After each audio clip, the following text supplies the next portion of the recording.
Welcome back, y'all, to another episode of the Good Intentions Podcast. It's your girl, Cassie. And it's your girl, Giddy. Hey.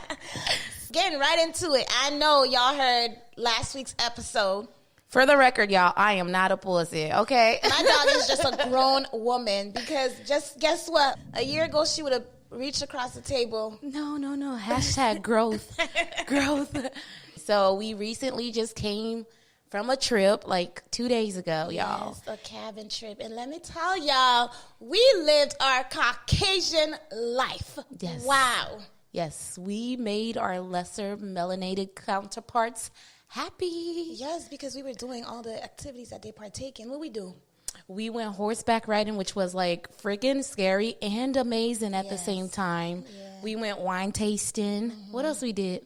We went to our homeboy, our dog. Shout out to Elise. That's my dog. His movie premiere. It was amazing. Yes. Oh my gosh. It was good. We're still a little lit, y'all. And I'm sick. So we actually listened to the podcast with our friends on the way back to Atlanta. And we just want to address some things off of there and finish off that episode because it wasn't finished, to be honest. It was not finished because it took a turn. Like, y'all could clearly see that I was not ready. I was not ready, no. So clearly I was sitting on that bit of information for the last, year. And she was waiting for the perfect opportunity to let it out. And I guess that episode was just the time. Like, we supposed to be talking about our background and what we do and all that good stuff. And we didn't even leave them with like an intention. Right. Like a good intentions. Yeah. We didn't like nothing. We didn't give our IG nothing. Right. Y'all can clearly see that these episodes are not rehearsed. Like this is pure authenticity. Us, yeah. And I mean, like Cassie said, we listened to the episode on our way back from the cabin to Atlanta. So all of our friends who were on the last trip were in the car with us.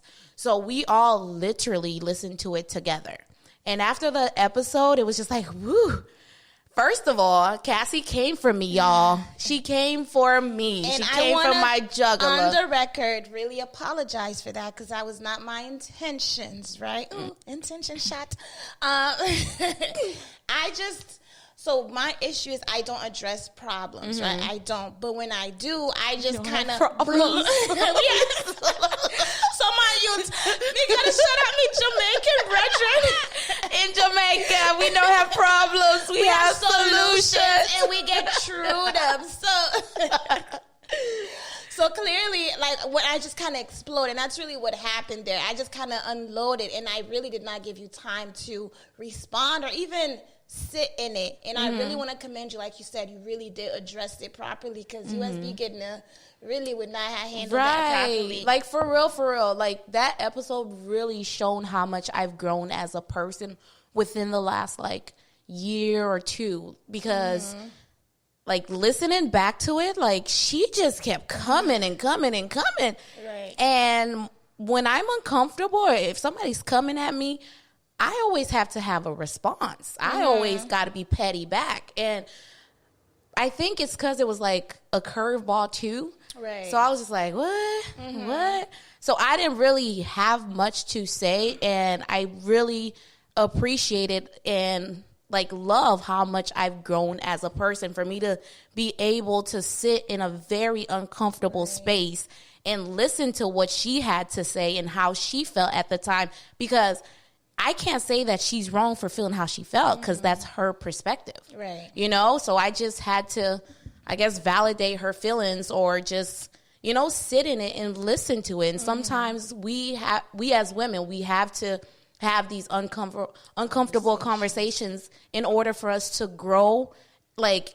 And even witness how much you've grown. Once again, I think for you to see that, understanding how far you've come.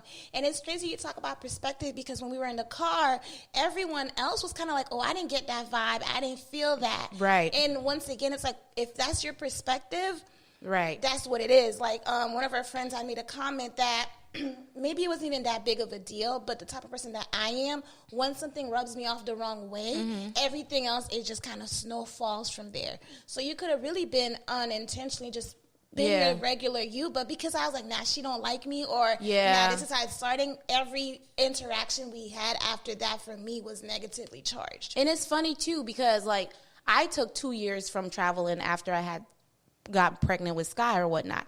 So everybody else, I've traveled with everybody else. And you've traveled with everybody else. So we were like the only new members like together. Right. Yes. So I didn't know how you were and you didn't know how I was in that setting, you know, like being in a trip for a whole week. It you was know, a long time, guys.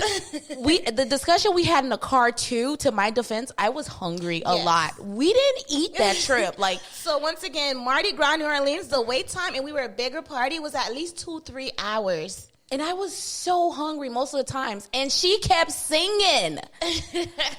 And I told you guys last episode, when I'm hungry, I cry. I am petty. I isolate myself.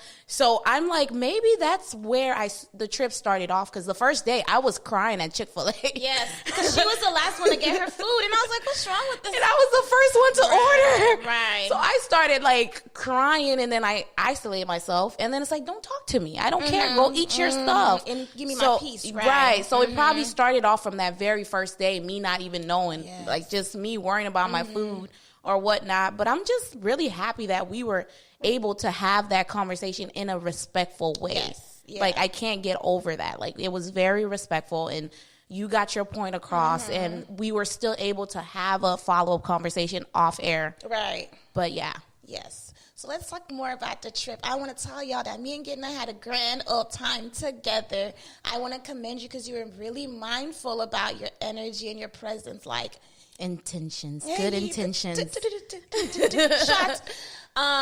It was really a good time. We were not faking it. Trust me. Yeah. If we looked like we were having fun, we probably really having 1,000 times more fun off camera. Right. And then we didn't have service. So a lot of the stuff we couldn't even post. But for this trip, my good intention was I was the first one up every morning. Girl, let me tell you guys about Gidna, okay? It's 6 in the morning. We got into cabin the night before. 6 in the morning, I just hear blending.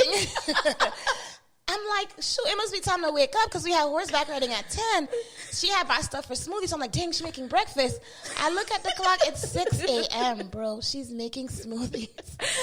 No, seriously, I knew, like, when I'm hungry, I'm a different person. So this time around, I woke up super early, made my tea, had my smoothies, took my cereal bars with me so that when they all starving in the car, she did have a snack. I'm eating so that I was prepared and I was very mindful of my energy. Yes. So my good intention was for me to eat before leaving because I know it takes a lot, like everybody else, longer to get to my level when they're hungry. So.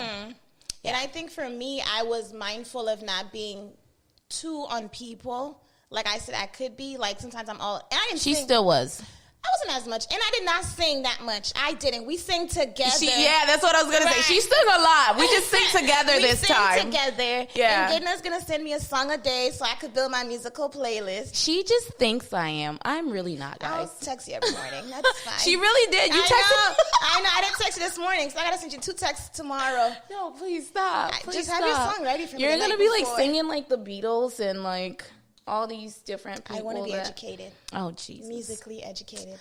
My husband likes a musically educated woman. Speak it into existence. Girl, every episode, y'all gonna be sick of me. And then he gonna come just like I spoke it. You better speak it for the both of us like I told you 2 episodes your ago. Your husband, too. Amen to both that. Both our husbands. They might be brothers, and then we could be sister-in-laws. Sister wives.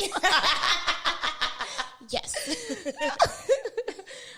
I laughed into the mic again. I'm sorry, guys. Our producer's gonna kill us because we're not supposed to laugh into the mic. Yeah, we're still working on it. We're working on it.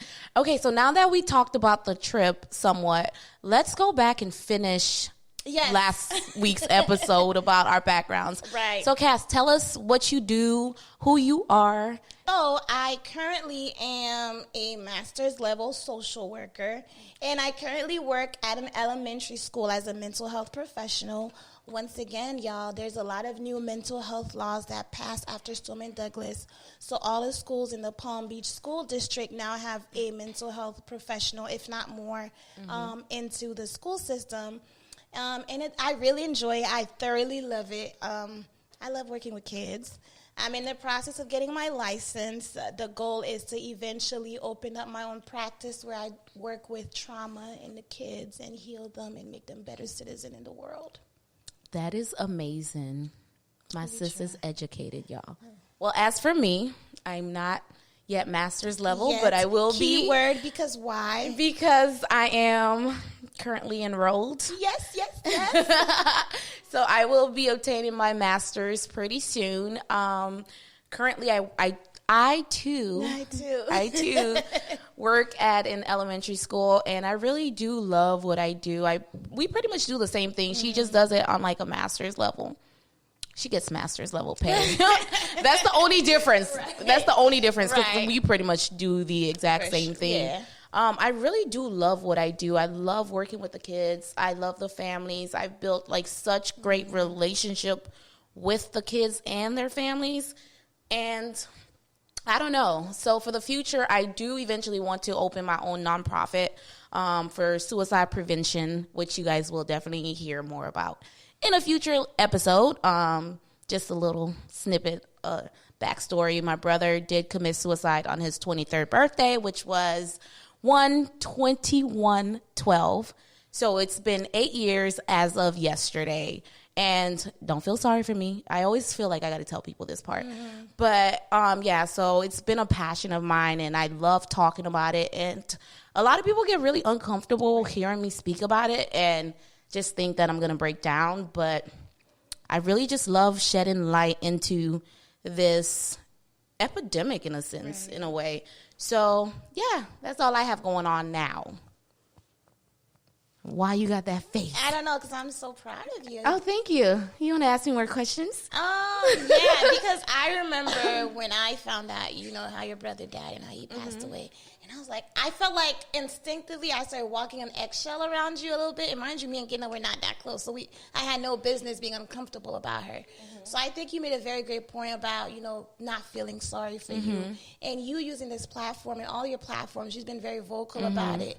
To share, like you said, it is an epidemic. Even working in the school now, I have kids as young as 8, as young as 7, wanting to kill themselves. So I think it's great. Yeah, I mean, for me, I'm not uncomfortable. Like, honestly, I love talking about it. And I think it, makes people feel some type of way. Right. Like, why is she talking about it? And why is it not a family secret? I'm the only one in my family who will openly say whatever you want to hear. Like, I will tell you the full story and have no issue. Whereas everybody else in my family is just like, hush, hush. Like, no one will say anything. So, like, they're mourning and grieving in silence. Right. And that's not my way of grieving. Like, I'm not the type to cry.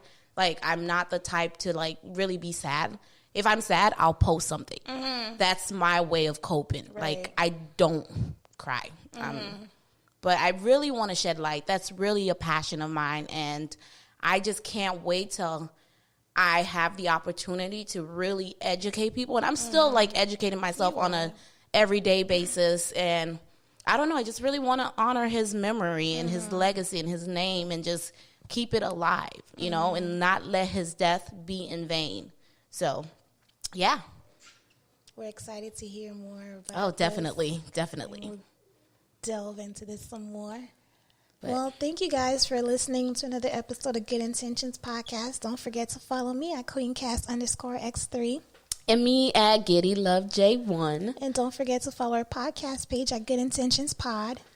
Please send us in your listener letters, what you want us to talk about, interact with us, because once again, we're here for you guys. We only cater to what you want to do. So if you don't tell us, we don't know. And we'll see you guys next week. Bye. Yes, toodles.